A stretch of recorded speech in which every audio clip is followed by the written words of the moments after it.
Welcome back to my channel wisdom academy. I am Komal Dikshit and I hope आप सब लोग बहुत अच्छे होंगे। एंड यस, जिन भी बच्चों का सीटेट क्लियर हो चुका है, कॉन्ग्रेचुलेशंस। सीटेट क्लियर करने के बाद आप लोगों के मोस्ट कॉमन कमेंट्स आ रहे थे क्योंकि आप लोग बहुत ज्यादा बेसब्री से वेट कर रहे हो DSSB PRT की वैकेंसीज का और आप उसकी प्रिपरेशन स्टार्ट करना चाहते हो। तो थोड़ा सा वेट अभी आपको करना पड़ेगा DSSB PRT की वैकेंसीज के लिए।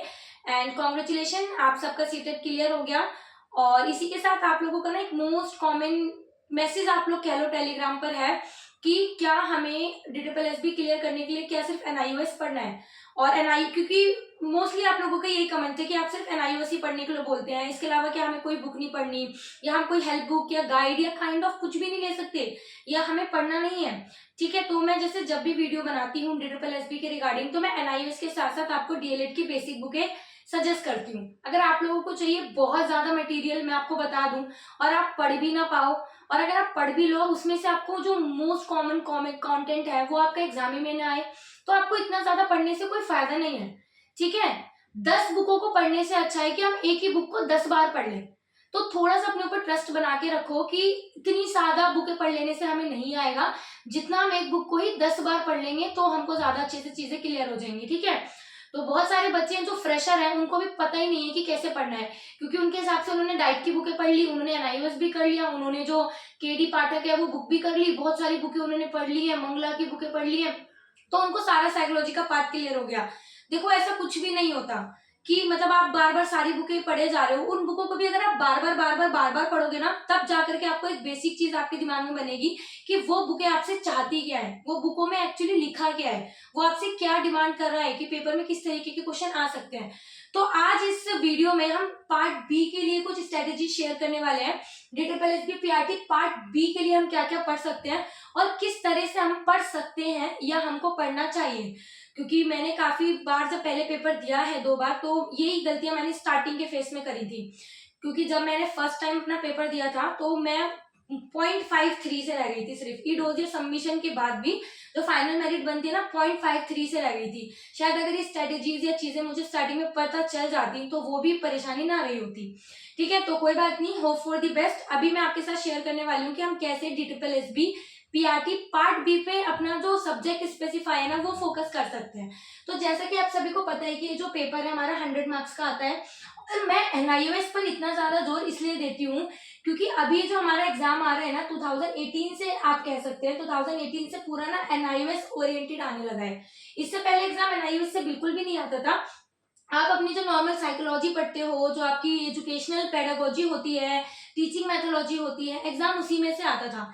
लेकिन 2018, 2019 एंड 2022 इन तीनों बार जो DSSB का एग्जाम हुआ है ना, उसमें आपने क्वेश्चन पेपर भी आप अच्छे से एनालाइज करना, आपको NIOS ओरिएंटेड देखने के लिए मिलेगा। ठीक है, NIOS ओरिएंटेड होने के साथ साथ आपकी जो बेसिक साइकोलॉजी है ना उस पर भी आपका पेपर क्लियर डिपेंड करता है। तो ये नहीं है कि हम NIOS को अच्छे से घोट करके पी ले। मेन चीज है कि आपको ना आपके दिमाग में कॉन्सेप्ट क्लियर होना चाहिए और उस कॉन्सेप्ट को आप इतनी अच्छे तरीके से पढ़ लो कि क्वेश्चन कहीं से भी आ जाए ना आप उसको अटेम्प्ट कर पाओ। चाहे क्वेश्चन NIOS से आए, चाहे क्वेश्चन PD पाठक से आए, या क्वेश्चन किसी भी जो TN TM जो इतने ज्यादा फेमस इंस्टीट्यूशन है कहीं से भी क्वेश्चन आए आपको आता हो, क्योंकि आपको कॉन्सेप्ट क्लियर होगा। ठीक है, जो भी सारी चीजें आपके एग्जाम में आती हैं वो आपको सारी चीजें क्लियर होनी चाहिए। तो आप इसके लिए देखो NIOS कर सकते हो।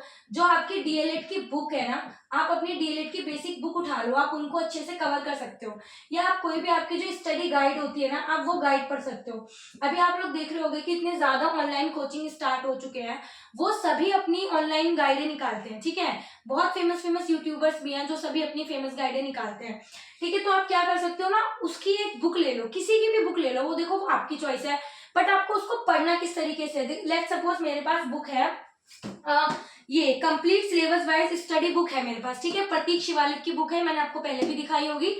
ठीक है, मैं अभी आपको बता रही हूँ कि आपको पढ़ना कैसे है। ठीक है, आपके पास लेट्स सपोज एक स्टडी बुक है, क्योंकि अगर आप सोचो कि आपने प्रीवियस ईयर क्वेश्चन उठा लिए और आप उसको कर लो और आप देख लो उसमें से मेन टॉपिक कौन सा और आपने मेन टॉपिक कर लिए तो आपका एग्जाम क्लियर हो जाएगा, तो ऐसा नहीं होने वाला है। क्योंकि पेपर टोटली अब कॉन्सेप्ट बेस आने लगा है, आप उसको उठाना, प्रीवियस ईयर पेपर उठाना, तो आपको पता चलेगा कि किसके रिगार्डिंग में बात कर रही हूँ। ठीक है, अब जैसे मान लो DSSB प्राइमरी टीचर की ही बुक है और प्रतीक शिवालिक की ये बुक है। तो इसमें क्या है, फर्स्ट आपको ना सारे कॉन्सेप्ट, अपने बेसिक कॉन्सेप्ट जो है ना आपके क्लियर करने हैं हर एक चीज के, भले ही वो आपने पहले ही क्यों ना पढ़े हो। ठीक है, आप अपने सारे बेसिक कॉन्सेप्ट क्लियर करोगे। आप इसमें लर्निंग भी पढ़ोगे, आप इसमें मोटिवेशन भी पढ़ोगे, आप इसमें बिहेवियरल थ्योरी सब पढ़ोगे। आपको लगेगा कि आपने डाइट में पढ़ा हुआ है, बट स्टिल आपको बार बार पढ़ना है। जैसे कि मैंने स्टार्टिंग में कहा, 10 बुकों को एक बार पढ़ने से अच्छा है कि हम एक बुक को 10 बार पढ़ लें। तो अगर आपने कोई भी एक बुक उठा ली है ना, जैसे आपने ये स्टडी गाइड उठा लिया है, तो आप इसको ना अच्छे से उठा करके सारा चीजें जो भी इसमें दी हुई है ना उसको क्लियर करो अपना। ठीक है, बेसिक कॉन्सेप्ट आप पढ़ सकते हो, क्योंकि सब स्टार्टिंग से ही हर बुक में स्टार्ट होता है, ये आपको पता होगा। और ये बुक मैंने आपको पहले भी दिखाई थी, अभी मेरे पास जो है मैं आपको उसके अकॉर्डिंग बता रही हूँ। ठीक है, तो अभी जैसे जो स्टडी गाइड होती है न्यू हर साल रिवाइज इनका एडिशन आता है, तो ये क्या इसमें ऐड करते रहते हैं, जो जैसे हमारा पेपर लास्ट टाइम का पेपर है ना, किस पैटर्न पर बेस्ड था, क्या क्या क्वेश्चन आए हैं उसमें, तो ये उसकी स्टडी करते हैं कि किस तरीके के क्वेश्चन आ रहे हैं, कहाँ से क्वेश्चन आ सकते हैं। तो ये उठा करके फिर एक इसकी कंबाइंड स्टडी या क्वेश्चन पेपर काइंड ऑफ इस तरीके का बनता है। ठीक है, तो ये जो होता है ना 90% क्वेश्चन ना ये वो होते हैं जो आपके प्रीवियस ईयर पेपर में आए होते हैं। तो स्टडी गाइड ना आपको यहाँ पे भी हेल्प कर सकती है। अब जैसे कि क्या है, चाइल्ड डेवलपमेंट पेडागोजी है, इसमें आपका फर्स्ट है हिस्ट्री ऑफ साइकोलॉजी। तो आपने फर्स्ट चैप्टर उठाया, अपना हिस्ट्री ऑफ साइकोलॉजी अच्छे से कंप्लीट कर लिया, जितना भी बुक में दिया हुआ है अपने अच्छे से पढ़ लिया कि साइकोलॉजी की हिस्ट्री क्या है। अब इसके बाद आपको क्या करना है, इसी चैप्टर के बेस पर एमसीक्यू लगाने हैं, कहीं और नहीं भागना, या इस चैप्टर के भी कर लूं उस चैप्टर के भी कर लूं, नहीं, आपको एमसीक्यू लगाने हैं सिर्फ इसी चैप्टर के। फिर इसके बाद आप अपना सेकंड चैप्टर पढ़ो। सेकंड चैप्टर के बाद इसमें क्या कॉन्सेप्ट है, प्रिंसिपल है, dimensions and influencing factor of child development, child development को प्रभावित करने वाले कारक, आपने वो पढ़ लिया। इस तरीके से ना आप कम से कम 4 5 6 चैप्टर आपने अच्छे से कर लिए। उसके बाद आप सबके ना एमसीक्यू कर लो। ठीक है, अच्छे से एमसीक्यू कर लो।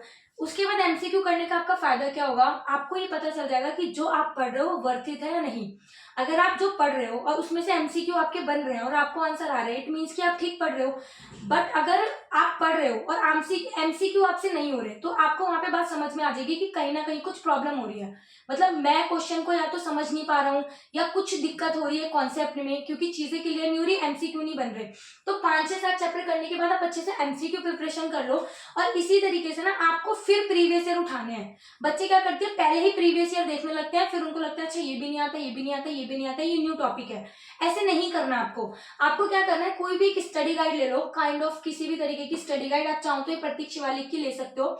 इस पूरी गाइड को आपको पढ़ना है। ठीक है, ये पूरी थ्योरी बेस है।